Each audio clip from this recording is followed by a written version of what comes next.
Amén. Empezamos entonces nuevamente a seguir estudiando el libro de los Hechos. Estamos en el capítulo 14 y habíamos desarrollado el capítulo 13, siempre entendiendo sobre el entendimiento que debemos tener sobre la soberanía de Dios. Habíamos dicho que en la soberanía de Dios, cuando el Señor te llama al ministerio, no siempre esa labor va a ser tranquila o pacífica. Habíamos dicho que la soberanía de Dios no siempre hace que la vida y el ministerio sean cómodos. Cuando el Señor a través del Espíritu Santo les dice que aparten a Pablo y Bernabé, eso no quiso decir de que el viaje que iban a emprender en este primer viaje misionero iba a ser tranquilo, sin problemas. Más al contrario, hubo muchas situaciones en las cuales uno podría entender qué es lo que pasa acá, sabiendo que Dios los ha enviado. Pero sin embargo, la soberanía de Dios no siempre hace que la vida y el ministerio sean cómodos, así como también hemos entendido que la soberanía de Dios siempre está controlando las promesas mesiánicas y las está cumpliendo a través de los tiempos. Es más, hay algunas profecías que se van a cumplir cuando vengan los últimos tiempos. Y quizá muchos de nosotros, o sea, los creyentes, los hijos de Dios, pues ya conociendo esas profecías, pues van a poder entender y el Señor les va a dar entendimiento sobre aquellos. Entonces, asimismo, habíamos visto que la soberanía de Dios siempre también implica, o sea, determina quién cree en el Evangelio. Dios llama a todos al arrepentimiento. Pero también entendemos, y habíamos dicho lo difícil que es a veces entender que Dios ha ordenado a algunos para vida eterna. Y habíamos explicado muchas de las situaciones por las cuales se hacen, pero entendiendo siempre un mensaje que es claro. Dios llama al arrepentimiento a todos, a todos. Por eso dice en el libro de los Hechos que Dios llama al arrepentimiento a todos, para que todo aquel que en él crea pues tenga vida eterna. En este capítulo 14 habíamos estado viendo las cualidades de un siervo eficaz de Jesucristo a través de los dos misioneros, en este caso Pablo y Bernabé, y habíamos manifestado que en el capítulo 14 se ve manifestaciones de dones que Dios les había dado. No son talentos o habilidades naturales del ser humano. Hemos explicado en la unidad anterior cómo es que esos dones que Dios da son una dádiva para los creyentes por medio de la gracia de Dios, que brinda un canal a través del cual fluye el poder del Espíritu Santo en el ministerio. Entonces son dones. Todo cristiano, todo creyente, todo aquel que es parte del cuerpo de Cristo tiene dones. Y Dios establece y pide que sus hijos ¿sí? puedan poner por obra esos dones que Dios les ha dado. Habíamos visto algunos dones que se manifestaron en la vida de Pablo y Bernabé, ¿no? Vimos, por ejemplo, el don de profecía, lo explicamos en la anterior unidad, el don de enseñanza, el don de exhortación, que vamos a entrar un poquito más detalle en los versículos que vamos a estudiar hoy, y asimismo el don de liderazgo. Habíamos visto también como una cualidad dentro de lo que es ser un siervo eficaz. Habíamos visto lo que es el denuedo, como es que Pablo y Bernabé, versículos del 1 al 7, después de haber sido expulsados de Antioquía, de Pisidia, pues Pablo y Bernabé fueron a Iconio, y allá habíamos visto cómo ellos hablaron con denuedo la palabra del Señor. O sea, un creyente, un hijo de Dios, tiene que entender que el poder del Espíritu Santo hace que él pueda, no importando las circunstancias que está pasando o está viviendo, siempre tiene que pedirle al Señor ese denuedo, esa valentía para poder hablar sobre el reino de Dios, el Evangelio, sobre Jesucristo. Y Pablo y Bernabé, no importando aún poniendo en riesgo su vida ante aquellos judíos que realmente estaban contra el mensaje del reino, pues ellos hablaron con denuedo. Habíamos visto también una otra característica, otra tercera cualidad que hacía eficaz el ministerio espiritual. Era el elemento de la humildad, esa cualidad de humildad. Si bien Pablo y Bernabé hicieron muchas señales, prodigios, sanidades, ellos mantenieron siempre esa humildad. No se envanecieron, no se enorgullecieron, siempre ellos entendieron que todo lo que ellos hacían, sí, simplemente eran instrumentos o vasos, que era el poder de Dios que podía sanar y podía hacer esos milagros. Milagros que ya hemos detallado en los capítulos anteriores, en el estudio del capítulo 2 de los Hechos, y ahí habíamos visto cómo podemos nosotros determinar si realmente es una sanidad que es bíblica, ¿sí? No esas sanidades que vemos en la televisión, esas falsas sanidades que se muestran. Y habíamos hablado también sobre lo que son los milagros, las épocas en la Biblia cuando se manifestaron. Y hay una que esperamos, ¿no? Con los tiempos del Apocalipsis, cuando veamos milagros que están escritos en su palabra. Entonces, y hasta acá ya habíamos desarrollado en el capítulo 14 los dones del Espíritu, o sea, una cualidad que tiene el creyente, que es el poder, ¿no? Porque Él nos ha dado el poder para que el Espíritu Santo pueda fluir a través de nosotros. Habíamos visto el denuedo, que todo cristiano o todo es una cualidad, ¿no? Que sea eficaz dentro del ministerio espiritual que todo cristiano debe tener, ese denuedo, esa perseverancia, ese poder, esa valentía que tiene que hacer para hablar sobre el Evangelio y el reino de Dios. Habíamos visto también una tercera cualidad que era la humildad, de la cual ya hablé hace un momento atrás. Hoy entramos a una cuarta cualidad que hace eficaz el ministerio espiritual, de las 7 que hemos puesto como contenido, con los acápites. Entonces son 7 cualidades, 7 elementos o cualidades que hacen eficaz el ministerio espiritual. Entonces avanzamos directamente para no entrar en repetición y puedas tú continuar el estudio que hacemos versículo tras versículo del libro de los Hechos. Y empezamos y terminamos hoy el capítulo 14 y empezamos con el versículo 19 hasta el 21. Aquí vamos a ver una cuarta cualidad que hace eficaz el ministerio espiritual. ¿Cuál es esa cuarta cualidad? La persistencia. La persistencia. Ahora, si tú lees el versículo 19 al 21 y luego vamos desarrollando, en el versículo 19 dice así: entonces vinieron unos judíos de Antioquía y de Iconio que persuadieron a la multitud y habiendo apedreado a Pablo, le arrastraron fuera de la ciudad pensando que estaba muerto. Pero rodeándole los discípulos, se levantó y entró en la ciudad y al día siguiente salió con Bernabé para Derbe. Si tú te das cuenta, acá vemos una persistencia de Pablo, porque aquí no se sabe si los judíos que vinieron de Antioquía y de Iconio perseguían a Pablo Bernabé o simplemente estaban en viaje de negocios. En cualquiera sea de los casos, se indignaron al encontrar a los 2 misioneros proclamando otra vez el Evangelio. Ahora, Lucas acá dice, no detalla cuáles son los argumentos que los judíos usaron para volver a la multitud pagana contra Pablo y Bernabé, pero sin lugar a dudas lograron su objetivo. Si tú te fijas en el versículo 19, dice, estos judíos que vinieron de Antioquía y de Iconio, persuadieron, dice, a la multitud. Y aquí uno no sabe, o sea, no establece Lucas, el escritor del libro de los Hechos, cuáles fueron los argumentos para persuadir a la gente para que vayan en contra de Pablo y de Bernabé, de los misioneros. No nos establece aquello. Sin embargo, podemos, a manera de aplicación, muchas veces ya habíamos hablado la anterior semana, cómo es que los judíos envenenan muchas veces la mente de las otras personas para que uno incluso vuelva atrás a la decisión que uno había tomado. No sabemos en los argumentos de estos judíos, pero lo que sí sabemos, según el texto, porque termina un apedreamiento que casi lo dejan muerto, o sea, que pensaron incluso ellos que lo habían dejado muerto a Pablo, lograron esos objetivos a través de la persuasión.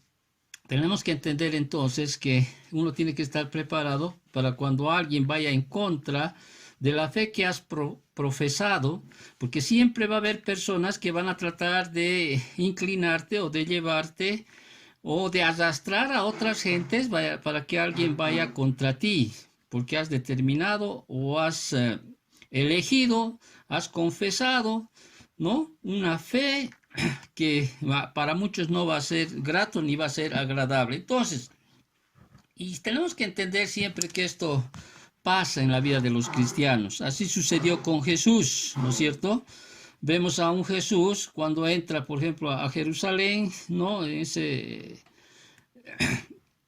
Y exaltándolo, ¿no? Como sana, pero días después o más adelante vemos que los mismos que exaltaron a Jesús, pues ya están pidiendo que lo crucifiquen.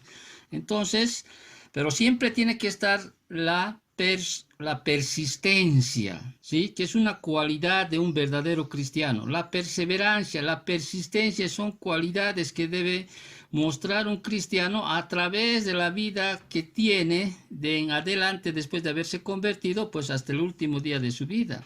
Ahora vuelvo y reitero por no sé cuántas veces que la perseverancia no implica solamente ir a la iglesia todos los domingos. La perseverancia implica realmente cumplir esos dones que Dios te ha llamado, perseverar aún vengan situaciones difíciles en tu vida, perseverar siempre en el camino del Señor, en el estudio de la palabra, en la oración.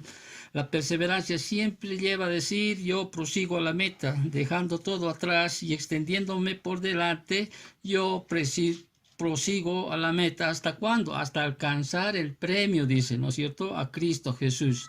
No importando las situaciones, las adversidades que uno pasa, ¿sí? Porque el reino de los cielos sufre violencia, dice la palabra, entonces uno tiene que perseverar en las cosas del Señor. La persistencia en el ministerio debe ser hasta que realmente llegue ese momento en el cual el Señor te lleve a su presencia. Ahora, hay algunos que asumen en este versículo 19 del capítulo 14 del libro de los Hechos que Pablo murió y resucitó. Por eso muchos incluso toman este versículo y lo conectan con lo que habla en la carta a los Corintios, cuando él habla de su visita al tercer cielo.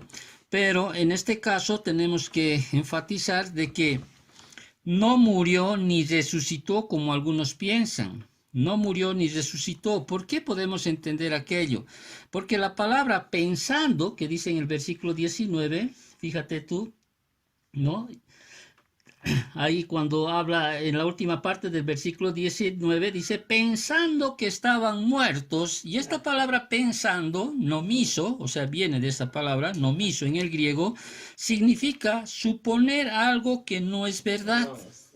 Suponer algo que no es verdad. Entonces Pablo no estaba muerto y que la suposición de la multitud fue incorrecta, ¿no? Fue incorrecta, no resucitó, no murió y resucitó. Eso tenemos que dejar bien claro. Entonces, ellos sí pensaron que lo habían dejado muerto al apedrearlo a Pablo.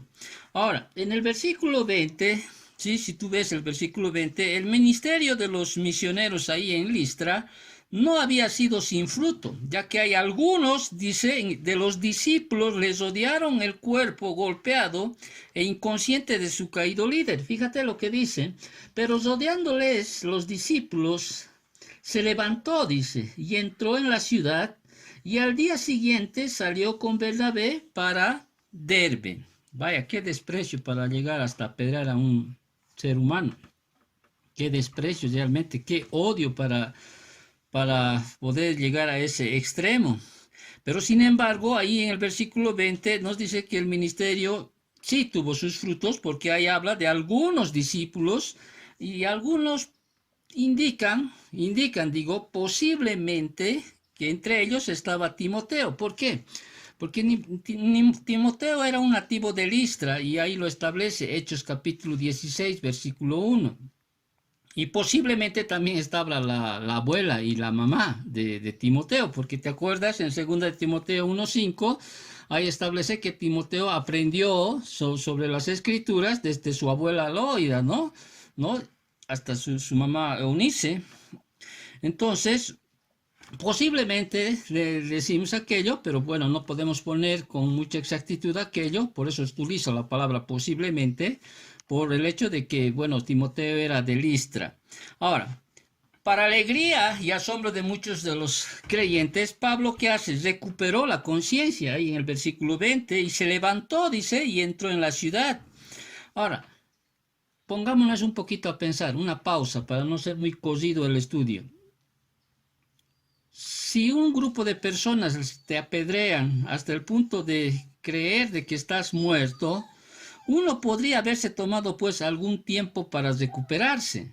Porque yo entiendo, ¿sí?, que el apedreamiento que sufrió Pablo fue terrible, y él mismo lo expresa en la segunda carta a los Corintios, en el capítulo 11, cuando dice, a mí me apedrearon una vez, dice, ¿no? Entonces, pero sin embargo, ves aquí, Pablo, su persistencia de la cual estamos estudiando, de esa cualidad que estamos estudiando, porque dice que al día siguiente salió con Bernabé para Derbe. Ahora, uno implica que Derbe está a 64 kilómetros de distancia de donde están y él tiene que ir a pie. ¿Cuán doloroso habrá sido caminar 64 kilómetros a pie luego de ser apedreado y al día siguiente? ¿Y qué te muestra eso? ¿Qué podrías tú, y vuelvo a repetirles reiteradamente a ustedes que está ahí al otro lado, al que escucha, usted mismo reflexione sobre esa situación. Pablo, al día siguiente de ser apedreado, sigue persistiendo en hacer la obra del Señor. ¿Cuántos de nosotros a veces ponemos excusas por una situación que es leve, ¿sí?, y queremos tomarnos un tiempo, una semana, un mes, un año, que eso sería como realmente es una manifestación de no ser un creyente verdadero? Simplemente has confesado, pero no eres realmente un creyente verdadero, porque el creyente verdadero va a seguir adelante, no importando las situaciones, las circunstancias. Entonces, Pablo dice que al día siguiente, que habrá sido tremendamente doloroso ese viaje, se trasladó a ministrar a otro lugar. Ahora, y uno dice, caramba, qué hombre, qué apóstol el de Pablo, para poder, después de ser apedreado al día siguiente, ir a ministrar a otro lugar. Es que él sabía lo que les había dicho a los Efesios en 5:16, cuando dice que debemos aprovechar bien el tiempo, porque los días son malos.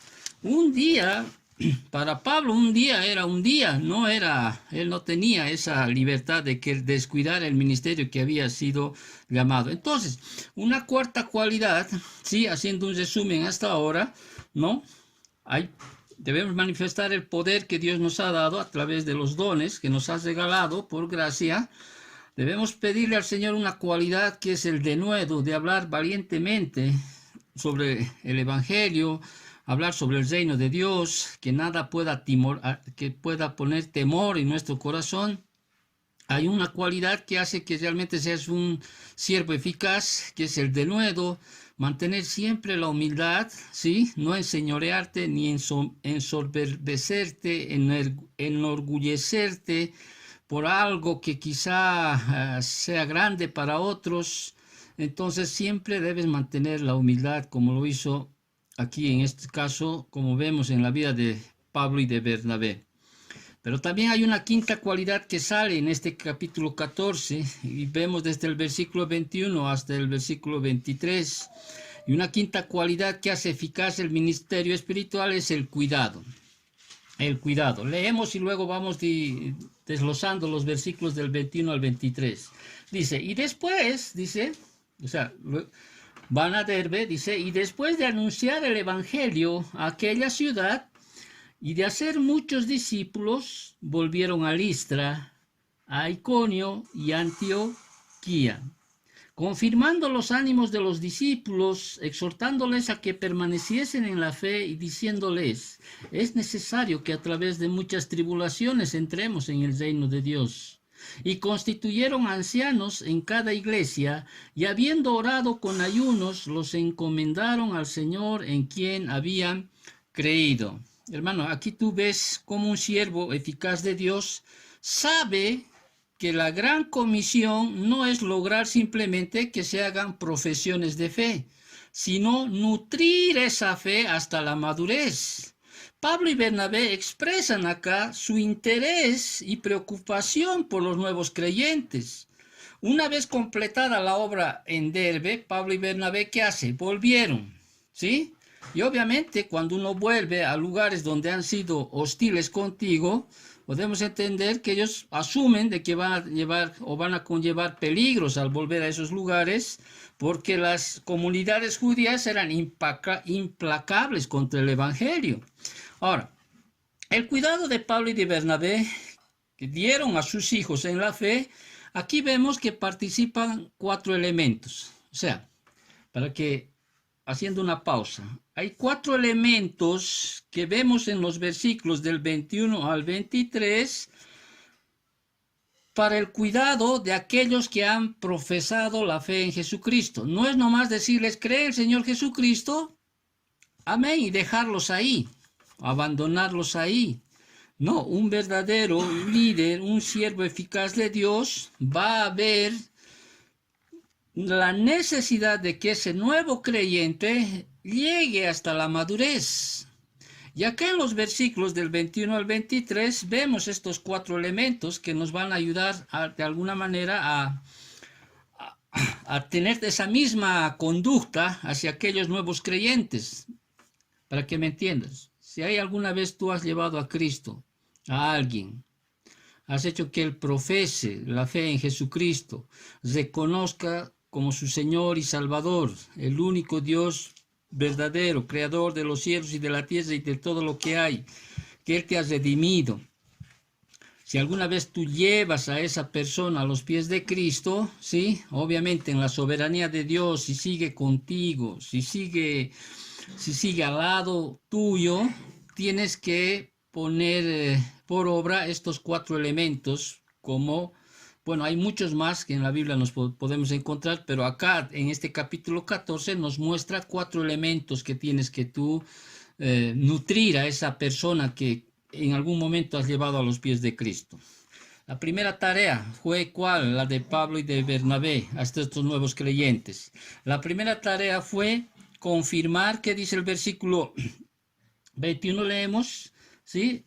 El versículo 22 dice, confirmando los ánimos de los discípulos. Entonces, su primera tarea fue confirmar los ánimos de los discípulos. Ahora, ¿qué es confirmar? En el griego viene de epiterizo, es una palabra usada en otras partes del libro de los Hechos, ¿para qué? Para hablar de fortalecer a los creyentes. Reitero, para hablar de fortalecer a los creyentes. Esa debería ser la meta de todo pastor y se hace por medio de ¿qué? De la enseñanza de la palabra, de la enseñanza de la Biblia. Entonces, fortalecer a los creyentes, porque entendemos que los creyentes van a pasar, los nuevos convertidos van a pasar situaciones que van a ser hasta nuevas para ellos. Quizá muchos van a sufrir persecución de parte de la familia, porque como la Biblia dice, los enemigos de uno, sí, generalmente están dentro de la familia, ¿no? Entonces, o quizá las circunstancias van a cambiar, situaciones se les va a presentar y muchos de ellos se van a desanimar de esa confesión de fe. Sin embargo, entendemos eso los pastores, entendemos eso los líderes, ¿sí? Porque un líder, un pastor, un líder que está guiando a otros, pues no va a ser un neófito o alguien que no ha pasado situaciones, sino va a ser alguien que el Señor mismo, a través de esa escuela del desierto que muchos lo llaman, pasan situaciones y eso va a dar, ¿qué cosa? Le va a dar,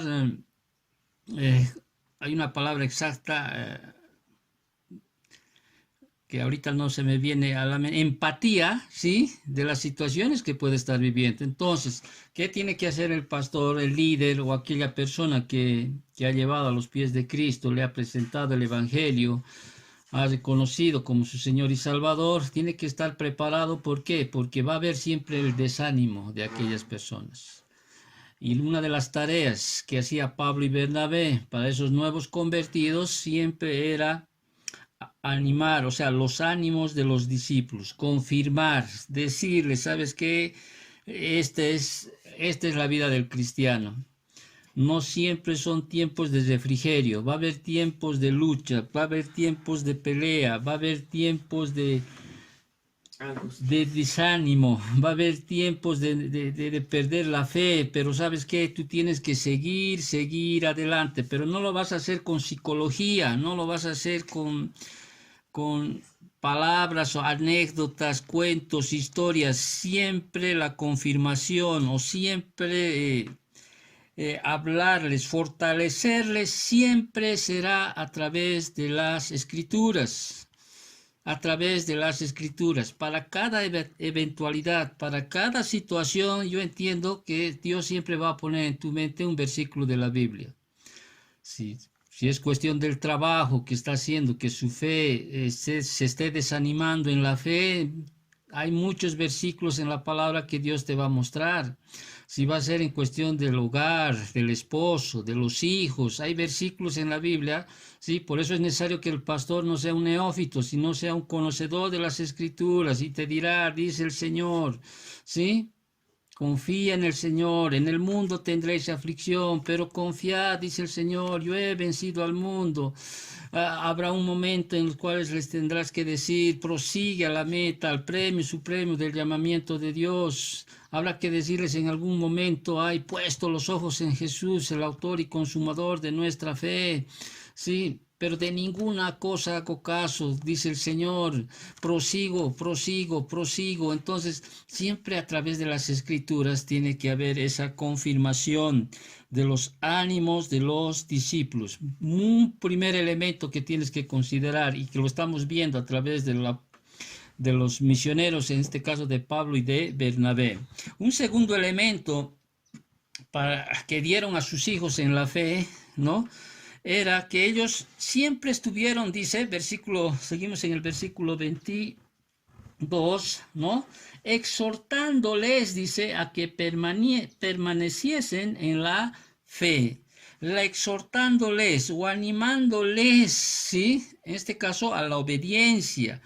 No solo es enseñar verdades bíblicas sanas, sino también animarlos a practicarlas. Las exhortaciones, compañera inseparable de la consolación. Entonces, siempre deben estar exhortándoles, animándoles a que aquellos puedan practicarles, aquellos que están escuchando, aquellos que están escuchando un principio, una aplicación de las escrituras. Es lo que siempre reiteren ustedes. Hoy, al salir, si has aprendido algo el Señor te ha dicho en tu corazón o has hallado en Él una respuesta, tú tienes que ponerlo por obra, ¿sí? Por obra. Santiago habla mucho cuando dice, no seáis solamente oidores de la palabra, sino que hacedores de la palabra, ¿sí? Porque un verdadero cristiano no solamente es oidor, sino también es hacedor. Va a haber tiempos o situaciones que solamente vas a llegar a ser un oidor, sí las va a haber.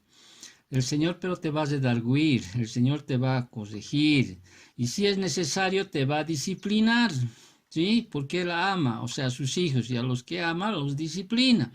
Entonces tenemos que entender, pero estamos hablando aquí de esos elementos que Pablo y Bernabé ven más allá, no solo de hacerles conocer la fe o de que ellos puedan confesar la fe en Jesucristo, sino ellos ven más allá. Ahora ven ese cuidado, que es un elemento, es una cualidad de un verdadero siervo. ¿Cómo los cuido? Voy a ir confirmándoles, o sea, los ánimos de los discípulos, porque sé que ellos van a tener situaciones muy duras en su caminar y no las va a ser solamente un tiempo, va a ser en todo el resto de su nueva carrera, en todo el resto de su nueva vida en Cristo. Obviamente no es todo sufrir hasta lo último. Va a haber tiempos de refrigerio también en la vida del cristiano. Y además tenemos que entender que Dios no te va a dar más allá de lo que puedas resistir, a uno distinto del otro, ¿no es cierto? Pero recuerda, siempre tienes que confirmar los ánimos de los hermanos. Lo segundo, dice, que hicieron ellos es exhortándoles siempre a que ellos puedan seguir, como dice el versículo 22, a que permaneciesen en la fe. Permanezcan, hermanos, ¿sí? Es difícil, pero hay que seguir. Ahora, esa exhortación que Pablo hace en en este segundo elemento, habla, Bernabé, esta es una exhortación doble, porque les dice, exhortándole a los creyentes a que permaneciesen en la fe. Y esto habla de que la perseverancia es una característica esencial de la fe salvadora. Reitero por enésima vez, la perseverancia es una de las características más visibles de que verdaderamente eres un creyente. Y te había reiterado esto a través del estudio que tenemos en la primera carta de Juan, ¿no es cierto? ¿Y qué de aquellos que han estado 10 años, 11 años, 12 años y se han ido de la iglesia? ¿Y qué dice Juan? Estaban con nosotros, pero no eran de nosotros. Porque si hubieran estado con nosotros, hubieran seguido con nosotros. Hermanos, tenemos que entender que la perseverancia, y vuelvo a reiterar, la perseverancia es en todos los aspectos que Dios te ha dado a conocer. En todos los aspectos. Y reitero, creo que hoy día lo estoy diciendo por tercera vez, no solo es ir a la iglesia los domingos. La perseverancia es perseverar en todo lo que Dios ha puesto en tu corazón y te ha dicho que hagas y lo has hecho en el ministerio, en el servicio, en cualquier cosa. Jamás dejes de perseverar.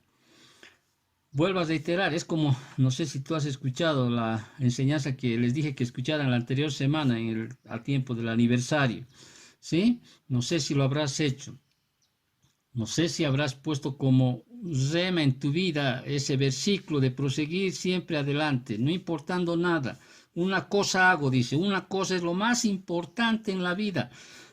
Vas a hacer miles y miles de cosas en tu vida, pero una sola cosa es lo más importante. Prosigo a la meta, al premio supremo del llamamiento de Dios en Cristo Jesús. Esa es la cosa más importante. Obviamente hemos dado 4 ahí en la palabra cuando dice una cosa, ¿no es cierto?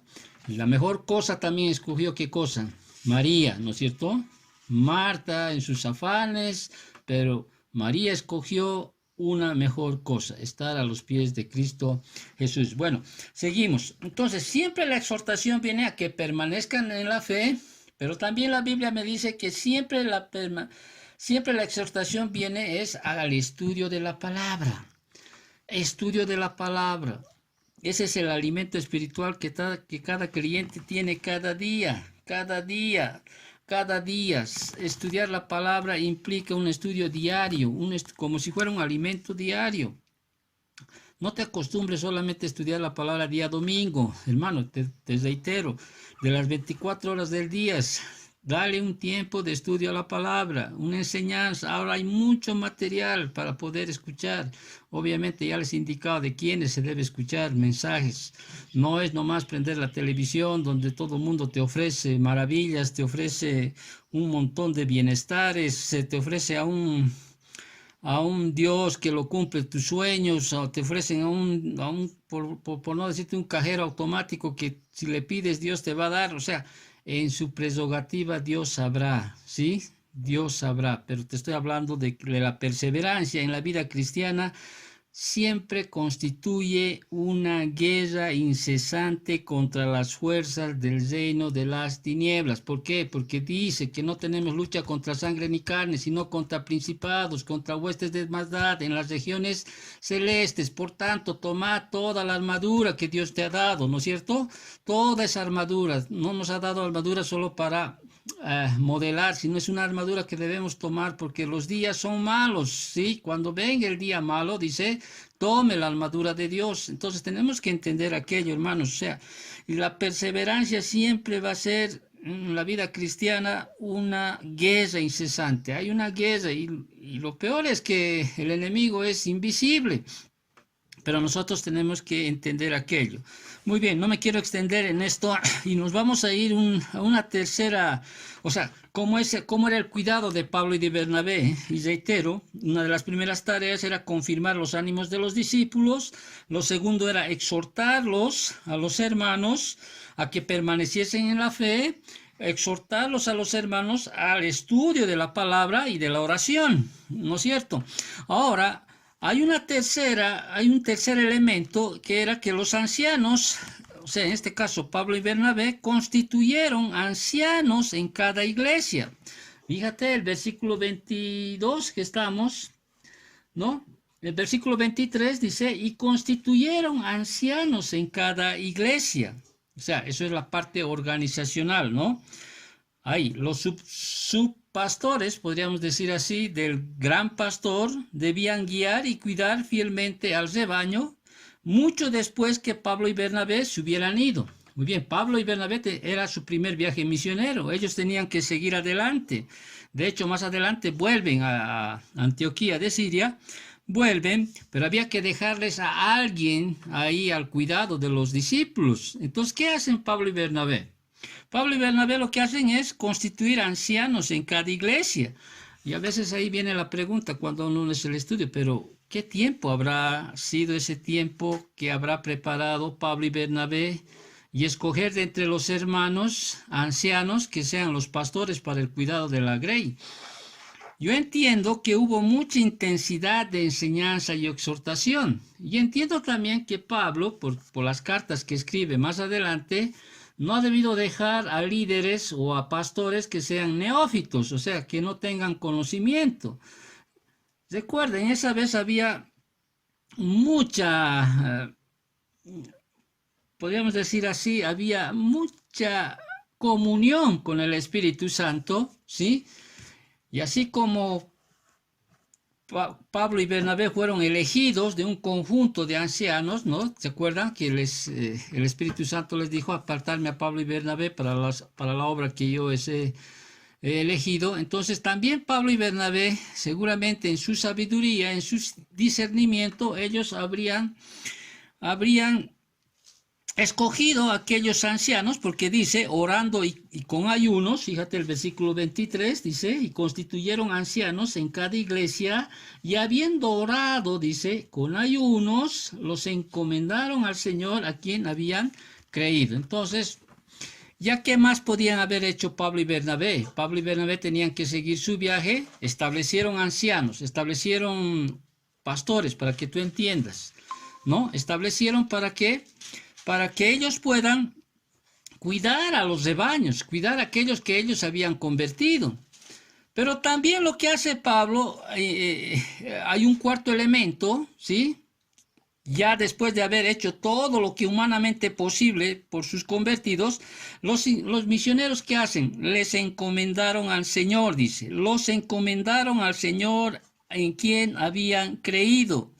Y esta es una actitud que reconoce al Señor Jesucristo como la cabeza de la iglesia y la fuente de toda verdad y todo poder. Es como para que tú me entiendas, ¿qué hacemos muchas veces con alguien que se va de la iglesia por alguna razón, otra razón, a otro lado, a un trabajo, o porque tú tienes que tomar una otra decisión de ir a otro lado? En este caso, Pablo y Bernabé no podían quedarse en ese lugar. Establecieron una iglesia, pusieron ancianos en esa iglesia, o sea, pastores para que cuiden la grey. Y lo último que uno puede hacer después de lo que humanamente ya se ha hecho, ¿qué es? Encomendarles al Señor. Y Pablo nos muestra en las otras cartas que cómo es que Pablo oraba por todos aquellos a los cuales él había sido como un instrumento para que vengan al Señor. De día y de noche no ceso de dar gracias en mis oraciones para ustedes, hermanos. Es lo que muchas veces, ni los hermanos creen o entienden, de que lo que podemos hacer como pastores, lo que podemos hacer como los pastores de la grey es orar, o sea, encomendarles al Señor en quien han creído, decirle, Señor, cuídalos, protégelos, bendícelos, Señor. No podemos hacer más porque tenemos que seguir un recorrido, tenemos que seguir más adelante, y lo que Pablo y Bernabé hacen es eso, encomendarles al Señor, decirle, Señor, cuídalos, protégelos, ¿no? Porque sabían que iba a haber situaciones difíciles que les iban ellos a pasar. Entonces, hay cualidades para un siervo eficaz, y las cualidades que hemos visto es, de nuevo, hemos visto mantener la humildad, hemos visto cómo ellos, la persistencia es otra cualidad de un verdadero siervo eficaz, y también hemos visto el cuidado, ¿sí? Que es una cualidad que debe tener un siervo eficaz, Y una sexta cualidad que hace eficaz el ministerio espiritual es el compromiso. Fíjate el versículo del 24 y 25, leemos y desarrollamos después. Dice así: pasando luego por Pisidia, vieron a Panfilia, y habiendo predicado la palabra en Perge, descendieron a Atalía. Quizá tú puedes ver en estos versículos más lugares, pero aquí vemos en el ministerio de Pablo y Bernabé, agotados ya por sus viajes, ¿qué hacen? Y su duro trabajo en la proclamación del Evangelio, los misioneros empiezan a dirigirse a su casa. Versículo 24, por eso dice: habiendo pasado luego por Pisidia, vinieron a Panfilia y a la ciudad de Perge. Ahora, tal era el compromiso de estos misioneros con su llamado a evangelizar, que no salieron hasta no haber predicado la palabra en Perge. Perge, recuerda esta palabra, esta ciudad, Perge. ¿Por qué te digo recuerda?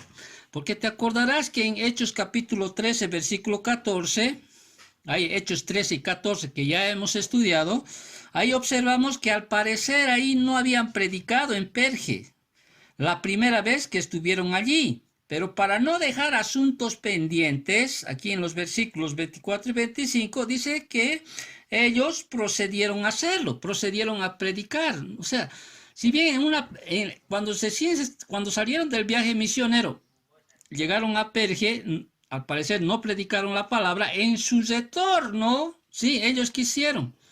Predicaron en esa ciudad, ¿te acuerdas? En ese lugar donde Juan Marcos se salió con ellos, o sea, les abandonó, ¿no? Entonces, cualesquiera que fueran las circunstancias, ellos estaban comprometidos con cumplir su llamado. Vaya compromisos de estos dos misioneros. Hay un compromiso que se debe realizar. Si Dios te ha llamado a algún lugar, Dios te ha llevado a algún lugar en específico, en tu trabajo, en tu vida, en tu matrimonio, muchas veces cambia uno de ciudad, de país, ¿sí? Recuerda, nunca dejes de realizar el compromiso que una vez Dios te ha dado. Ir y predicar el Evangelio allá donde estés. Si no puedes asumir eso, entonces no estás siendo un siervo eficaz. Hay un compromiso. Quizá en algún lugar, alguna vez estabas en algún lugar y no predicaste el Evangelio por temor, miedo, vergüenza, lo que sea, pero Dios te da una segunda oportunidad de estar en ese mismo lugar. ¿Qué tienes que hacer? Así como Pablo y Bernabé, predicar el Evangelio, ¿sí? Porque había un compromiso que cumplir. Y terminamos capítulo 14 con los últimos versículos, del versículo 26 al 28. Y aquí vemos una última cualidad que hace eficaz el ministerio espiritual. ¿Cuál es esa última cualidad? La reverencia a Dios. Leemos versículo 26 al 28. De allí navegaron, dice, a Antioquía, desde donde habían sido encomendados a la gracia de Dios para la obra que habían cumplido. Y habiendo llegado y reunido a la iglesia, refirieron cuán grandes cosas había hecho Dios con ellos y cómo había abierto la puerta de la fe a los gentiles. Y se quedaron allí mucho tiempo con los discípulos. Ahora, concluido finalmente ese largo viaje y arduo viaje, Pablo y Bernabé salieron ¿de dónde? De Atilia. Y allí dice, el versículo 26, navegaron a Antioquía, desde donde habían sido encomendados a la gracia de Dios para la obra que habían cumplido. O sea, retornaron de donde les habían enviado. No sé si me estás siguiendo en el estudio. Sin duda, la iglesia en Antioquía, de donde habían salido, ¿no?, estaba muy feliz por el regreso de estos dos amados pastores, misioneros. Seguramente se han debido alegrar porque los habían despachado, ¿se acuerdan? Les pusieron manos, ¿no? Los habían despachado y están regresando de ese primer viaje misionero. O sea, la obra a la que habían sido encomendados, a la gracia de Dios, había tenido mucho éxito, según ellos refirieron, dice, porque dice, refirieron, en la última parte, en el versículo 27, Dice, refirieron cuán grandes cosas había hecho Dios con ellos. Y aquí viene una pausa, aquí viene el énfasis de esta cualidad, la reverencia a Dios. Ellos no dijeron cuán grandes cosas ellos habían hecho. Si tú te ves aquí la reverencia a Dios, la humildad que ellos presentan, ellos dicen, cuán grandes cosas Dios, ¿no? Había hecho Dios con ellos. Dios era el que había hecho que ese hombre que era cojo de nacimiento volvió a caminar. Dios es el que había establecido las iglesias en ese largo viaje misionero que tuvieron, su primer viaje misionero que tuvieron. Dios es el que había establecido los ancianos. Uno podría, pero ellos escogieron, no, es Dios, porque ellos estaban orando, estaban ayunando, esperando que Dios diera luz en su mente, en su corazón, discernimiento para que ellos puedan escoger esos ancianos, los milagros que hizo. Ellos están atribuyéndole ¿a quién? A Dios. Por eso dice, cuán grandes cosas Dios hizo, ¿no? A través de ellos. ¿Qué implica eso? Implica pues que Dios es el que merece la reverencia, no es lo que se ve ahora en televisión, cuando vemos a estos falsos profetas, yo los llamo herejes siempre que tengo que poner alguna vez en un mensaje, herejes que realmente han levantado su ego, porque según ellos son aquellos que hacen los milagros, las sanidades, bueno, dicen ellos, obviamente, ¿no es cierto? Porque sabemos que no es así, dicen ellos, sin embargo, pocos de ellos, muy pocos de ellos dan la gloria a Dios. O sea, más bien ellos se ensalzan en sí mismos, se vanaglorian en sí mismos. Pero aquí vemos a Pablo y Bernabé como una cualidad que manifiestan de un verdadero siervo de Dios, como es que dan toda la gloria a Dios, ¿no? Esa reverencia a Dios, porque ellos dicen, esas cosas que ellos hicieron había hecho Dios a través de ellos, dice, y en el versículo 27, ellos mantuvieron sus logros en la perspectiva adecuada, observando que Dios había hecho todas esas cosas con ellos y cómo había abierto las puertas de la fe a los gentiles. Entonces, se veían ellos a sí mismos como instrumentos por medio de los cuales Dios había logrado sus propósitos y toda la gloria fue para Él. En resumen, terminando el capítulo 14, con esto termino, hermanos.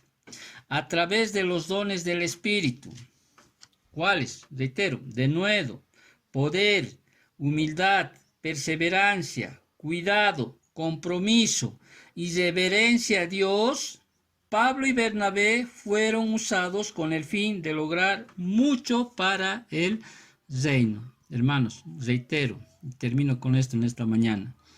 Estas cualidades debemos manifestar y desarrollar. Sé que no lo hacemos en algunos de los casos. Quizá 1 de 7, o 2 de 7, o 3 de 7, o 4 de 7, o 0 de 7. Si hoy estás escuchando esta palabra, aprende de lo que estás estudiando.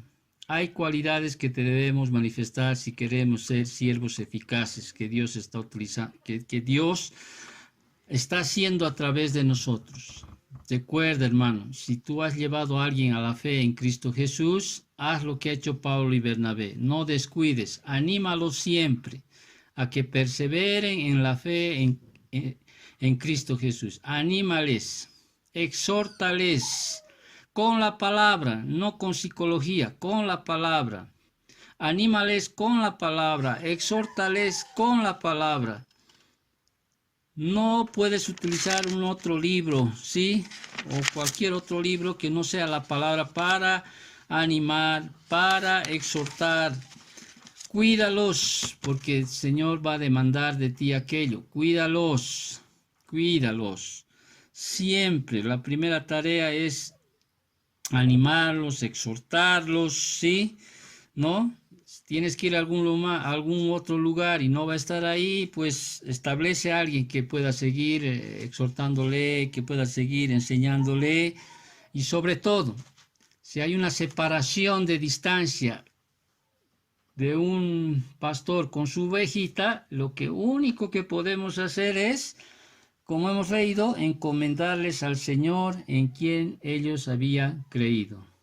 ¿Cómo lo hacemos? Lo cuidamos a través de la oración, les cuidamos a través de pedirle al Señor que el Señor sea quien pueda ser ese pastor que está cuidándoles. Oremos para terminar, hermanos. Gracias, Papito Dios, por esta mañana, permitirnos terminar este capítulo 14. Señor, y Dios mediante, Padre, si en tu voluntad está, pues la siguiente semana empezamos el capítulo 15 y ahí estableceremos, Señor, si la salvación es por obras o por gracia. Y a través de esa enseñanza sabremos, Señor, que esa dádiva y estos días que se recuerda, Señor, el nacimiento de tu Hijo Jesús, el Rey de Reyes, Señor de Señores, pues podamos utilizar, Señor, que tú te hiciste hombre, Señor, siendo Dios, para, Señor, venir a este lugar, a esta tierra, para que pues seas nuestro Redentor, Padre Santo. Celebramos, Señor, estas fiestas con mucho amor, reconociendo, Señor, que un día tú mandaste a nuestro Salvador, a nuestro Señor, Rey de Reyes, Señor de Señores, Padre. Bendice, Señor, la vida de mis hermanos que están al otro lado, bendice sus familias, cuida sus familias, Señor. Y que siempre, Señor, pues estés animándolos a través de tu palabra, exhortándoles, Señor, a que sigan perseverando en la fe, bendito Dios, que no desmayen, aun las circunstancias sean adversas. Tu palabra es clara, bendito Padre. Si bien nos dice que en el mundo tendremos aflicciones, pero confiamos en ti, Señor. Que cada una de ellas, Señor, tú pondrás a ayudarnos a salir adelante, bendito Padre. Gracias, Papito Dios. Lo bendecimos esta mañana. Que esta semana sea de bendición. En nombre de Cristo Jesús. Amén.